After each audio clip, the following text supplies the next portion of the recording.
চট্টগ্রামের পক্ষ থেকে ইতিমধ্যে নারী হেনস্থা এবং কিশোর গ্যাং নিয়ে 2-3 বার অভিযোগ দিয়েছে। কিন্তু যাদের বিরুদ্ধে অভিযোগ দিয়েছে, যাদেরকে আমরা যারা মানে নারী হেনস্থা করেছে, যারা কিশোর গ্যাং দিয়ে জুলাই অভ্যুত্থানে বিভিন্নভাবে ফ্রন্টলাইনে থাকা আহতদেরকে এবং অন্যান্য যোদ্ধাদেরকে হামলা করেছে, এবং আপনারা জানেন কিছুদিন আগে হান্নান মাসুদ ভাই চট্টগ্রামে এসেছিল, ওনার উপরে যারা হামলা করেছিল তাদেরকেই রেখে কমিটি গঠন করা হয়েছে।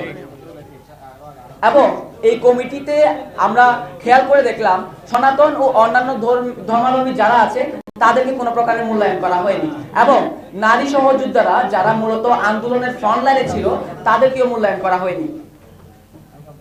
কেন্দ্রের এর সম্পূর্ণ দায়ভার আমি কেন্দ্রকে দিচ্ছি এজন্যই, জুলাই অভ্যুত্থান পরবর্তী সময়ে যেহেতু আন্দোলন চলাকালীন সময় থেকে কেন্দ্র থেকে ঘোষিত একটা সমন্বয়ক তালিকা ছিল, সেই জায়গা থেকে কেন্দ্র কোনোভাবে এসে আমরা চট্টগ্রামে যারা সমন্বয়ক ছিলাম তাদের সাথে চট্টগ্রামের ইতিহাস জানতে চায়নি। চট্টগ্রামের আন্দোলনের ইতিহাস একবারের জন্য আমাদের সবার সাথে বসে জানতে চাওয়া হয়নি। সেই জায়গা থেকে আজকে চট্টগ্রামের যে কমিটি হয়েছে, সেই কমিটিকে আমরা যারা চট্টগ্রামের সমন্বয়ক হিসেবে ছিলাম, 30শে জুলাই যে কেন্দ্র থেকে কমিটি গঠিত হয়েছিল, আমরা যারা চট্টগ্রামের সমন্বয়ক ছিলাম এবং গতকালকে যে কমিটিতে আমাদের যাদেরকে অবমূল্যায়ন করা হয়েছে, আমরা চট্টগ্রাম থেকে বৈষম্য বিরোধী ছাত্র আন্দোলন চট্টগ্রামের সমন্বয়ক হিসেবে এবং এই যে চট্টগ্রাম মহানগর, উত্তর এবং দক্ষিণ জেলার পদধারী বিভিন্ন নেতা হিসেবে আমরা আজকে এই কমিটিকে অবাঞ্ছিত ঘোষণা করছি, এবং এই কমিটিতে আমাদেরকে যে যে পদ দেওয়া হয়েছে সেই পদ থেকে আমরা পদত্যাগ করছি।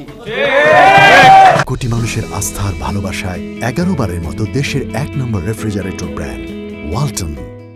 বৈষম্য বিরোধী ছাত্র আন্দোলন চট্টগ্রাম মহানগর, চট্টগ্রাম দক্ষিণ ও চট্টগ্রাম উত্তর জেলার পক্ষ থেকে 3 দফা দাবি। নাম্বার 1, বিকেল 3টার মধ্যে গতকাল প্রকাশিত চট্টগ্রাম মহানগর, উত্তর ও দক্ষিণ জেলার কমিটি বাতিল করতে হবে।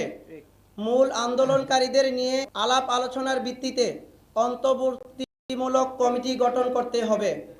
2, আগামী 3 দিনের মধ্যে কমিটি গঠনের পূর্বে অভিযুক্ত সকল ব্যক্তির বিরুদ্ধে তদন্ত প্রতিবেদন জনসমক্ষে প্রকাশ করতে হবে এবং অভিযোগ প্রমাণিত হলে সাংগঠনিক ব্যবস্থা গ্রহণ করতে হবে। 3, ব্যক্তির পছন্দে গঠিত এই কমিটিসমূহ গঠনের সাথে জড়িত সকলের নাম পরিচয় প্রকাশ করে সাংগঠনিক ব্যবস্থা গ্রহণ করতে হবে। এই 3 দফা দাবি আদায় না হওয়া পর্যন্ত আমাদের থামানো চলবে না।